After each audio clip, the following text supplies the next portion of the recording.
Hey guys, Tyler Erzberger here with my friend and colleague Emily Rand doing our free AG preview special. And for this video, it's all about the top lane for TSM. TSM Brokenblade? Or how about TSM Licorice? How about TSM Impact? How about TSM Naguri?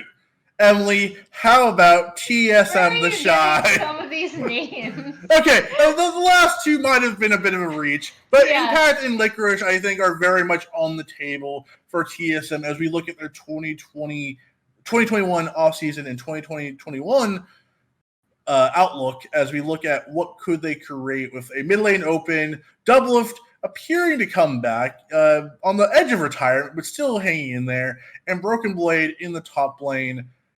Do they make a move, Emily? Obviously, two big free agents, and probably the two best, two of the best top laners, the two most accomplished NA top laners in the most recent years, Impact and Licorice, are either free agents in Impact's case or a buyout option in Licorice's cases. Does TSM make a move, and would you make a move for either of those players? I think it depends on what you want to do with the team, but I think, and again, like this is all, I want to stress that this is all speculation. Yeah. We're not saying like we know anything about this, or I certainly do not. I'm just going by like play styles. TSM has been a bit interesting in how in the past, I would say year and a half, they've really tried to, or like 2 years actually, because Sven constantly played weak side.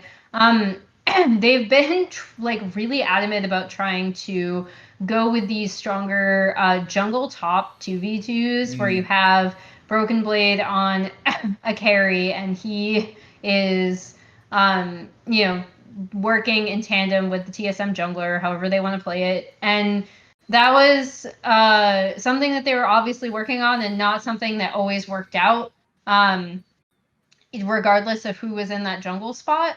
I think Impact has very obvious strengths and weaknesses, but I think he is always going to be someone who is like relatively stable. I'd say whenever he's having like a really, really, really insane season, it's typically because his champions that he is more well known for are in meta. His champions happen to be in meta at this past Worlds, and I think it worked out pretty well for TL despite some of their issues initially that they had at the main event stage. Impact was soaking up a lot of bans and play-ins for sure. So there's that, and then there's your other option in Licorice, who I think is a lot more flexible. I think how Licorice plays the lane, especially when he is playing weak side, is something that and again, I wish we had ProView for like a longer, more consistent period of time over the course of the entirety of the LCS season. But if you look at and I think he's somewhat regressed isn't really the word to put, but like I don't think he's as impressive as maybe he was initially, but like he can play weak side really, really smartly. And he is someone that you can theoretically stick up in top lane if TSM wants to, with the players that we have no idea whether they're going to have or not this next coming year. Because again, all of the players are technically signed through 2021, if I'm not mistaken, except for Treats.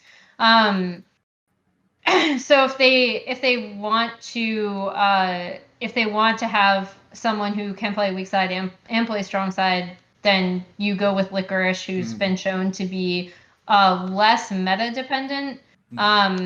If you want someone with more experience and kind of who is more like on an island, I guess, but can always at least be stable, you go with Impact. And I think those are two very different options than Brokenblade, who they were looking at as more of a carry top, right? Again, just based, and this is based on like, most glaringly how Dardoch pathed, but to some extent Spica as well. So yeah, I mean, I think they're both slightly stronger options than what we've seen from Brokenblade on TSM specifically. But again, because TSM has had such a rigid system. Even when they've been focusing different sides of the map, they have like a very specific way they want to play around mid. They always do that level 2 blue buff invade, that kind of thing that's now become mimetic on Twitter. Because of that, I don't know how much to separate. Oh, we're working on topside jungle 2v2s and it's not working out as well as we hoped. Is that because Brokenblade wants to play carries? Is it just because that's where TSM wanted to focus? And because of their system, I don't know. But those are the strengths and the weaknesses of these players as I see it. I don't know if you have like a preferred option that you'd want TSM to go with. If all things equal, I'd pick up Licorice. I think he's the best of 3. I would pick him over all 3 of them, even though he didn't have the greatest end to the 2020 season. Obviously, I think he would want to how he ended 2020 back. I think he was one of the weaker positions of C9 and during their mental boom of them, fantastically failing to make Worlds, even when they were by far the best team all year long.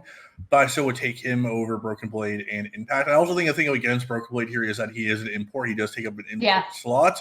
And neither Licorice nor Impact do, So you can even if you see this as a side grade, even if it's not an upgrade when it comes to terms of skill or how you see them on the team, it does allow for more flexibility in terms of import slot options if you do sign Licorice or Impact. I also think for Brokenblade, it has been difficult, right? Or I think he's a very good player, and I think he's improved year after year. It's just a thing of he's been on a team with Bjergsen Doublelift, or now Bjergsen and then now Doublelift, where Doublelift is a player who thrives when he's being played around. And I think if you're bringing Doublelift back for the 2021 season, I think the best option would be an Impact or more specifically a Licorice, where you can play more flexible. He can play the weak side well, and if you want to play around Doublelift, and if you do have Doublelift on the team, you do want to play around him. That is where he shines the most. I think you would use that import slot maybe to get a better support. Nothing against Biofrost. I just think he had a very weak end of the 2020 season. But I think you could use an import slot that you lose from Brokenblade, that you get Licorice or Impact, and then you use that import slot to go out in there, maybe go big fish hunting, getting a Kyria, getting a barrel. Nothing to say that would instantly improve TSM, but I think it's a chance, right, where you are putting all your eggs in the Doublelift basket, and if he's coming back for the 2021 season, I think you do your best to give him the best chance to succeed. And I think for that reason, I would put Licorice on the top lane and get an import for the bottom lane.